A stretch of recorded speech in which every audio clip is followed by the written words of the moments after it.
Savez-vous qu'il a existé un monstre du Loch Ness version française? Eh oui, on connaît tous l'histoire de Nessie dans le lac en Écosse. Mais en France, pendant plusieurs mois, on a aussi eu un monstre qui a beaucoup fait parler de lui. Alors si vous voulez le découvrir, on y va, après le générique.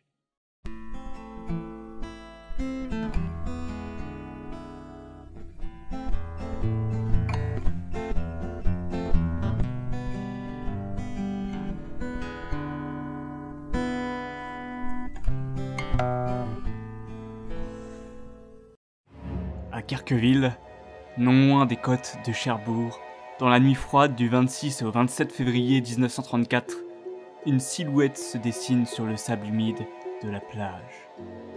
Étonnés, les badauds s'approchent pour découvrir le corps inerte de 8 mètres de long d'une espèce aquatique jugée inconnue. Bientôt, c'est l'effervescence. Tous les habitants de la commune se ruent pour découvrir ce qui deviendra le monstre de Carqueville. Un article du 3 mars du journal de Cherbourg raconta: ce qui paraissait exceptionnel et caractéristique, c'était la forme allongée de ce qui semblait être le cou d'un monstre. Large de 1,20 m, peut-être davantage en son plus grand diamètre, n'avait guère plus de 40 cm à la hauteur du cou. Et puis, il y avait des ailerons ornés de longs poils comparables à du crin blanc très épais. Il y avait surtout la nageoire dorsale, puissante, et elle aussi munie d'une touffe de poils. À quelques 50 mètres de là, énorme masse rougeâtre gisait les entrailles de l'animal, ses poumons, ses rognons, son péritoine. Ah mais c'est toi qui parlais avec ma voix? Zut.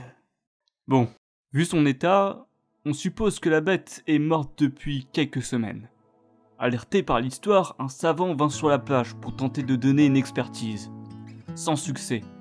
Il affirme cependant qu'au vu du cadavre, c'est sûrement un cétacé et non un poisson, ce qui n'exclut pas la possibilité d'une nouvelle espèce. Il viendra cependant à penser que cela peut être un hyperodon, qui est une sorte de grand dauphin de 7 à 8 mètres de long, habitant les eaux froides de l'Atlantique Nord. Mais plusieurs points ne coïncident pas. Déjà, ce hyperodon est très loin de sa zone géographique. Mais il y a aussi son apparence. Si la bête fait bien la taille de 8 mètres, son cou et sa morphologie ne s'apparentent pas vraiment à un hyperodon. Devant ce manque d'informations, la presse nationale saisit l'affaire. Et bientôt, tout le monde spécule sur cette bête. Les plus raisonnables parleront du légendaire serpent de mer. D'autres, de baleines à tête de cheval ou de chameau. Bref, c'est la folie.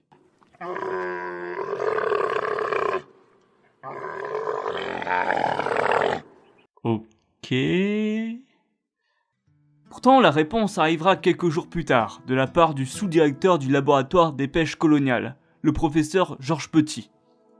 Dès son arrivée, il balaya la théorie du mammifère marin du savant et nota des éléments qui pencheraient plus vers la thèse d'un poisson.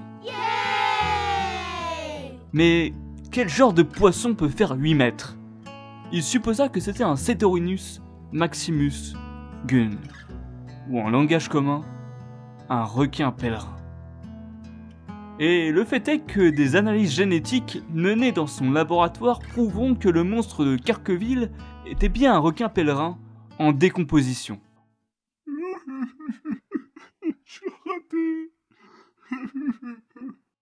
Haha, dans ta face, pseudo-savant.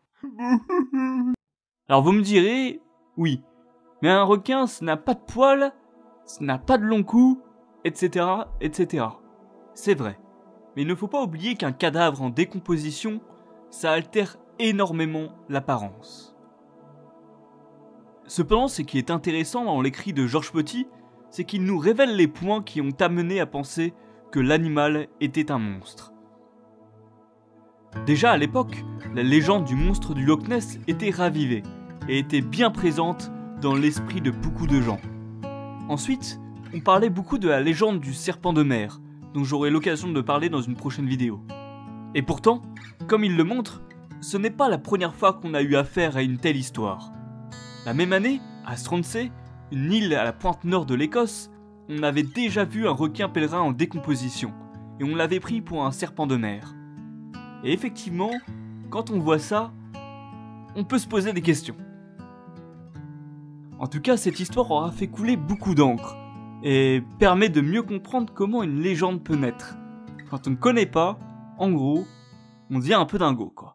Merci à tous d'avoir écouté cette vidéo, et vous connaissez, hein, c'est toujours la même chanson, abonnement, partage, pouce bleu, si ça vous a plu. En tout cas, je vous dis bonne journée à tous, et à bientôt!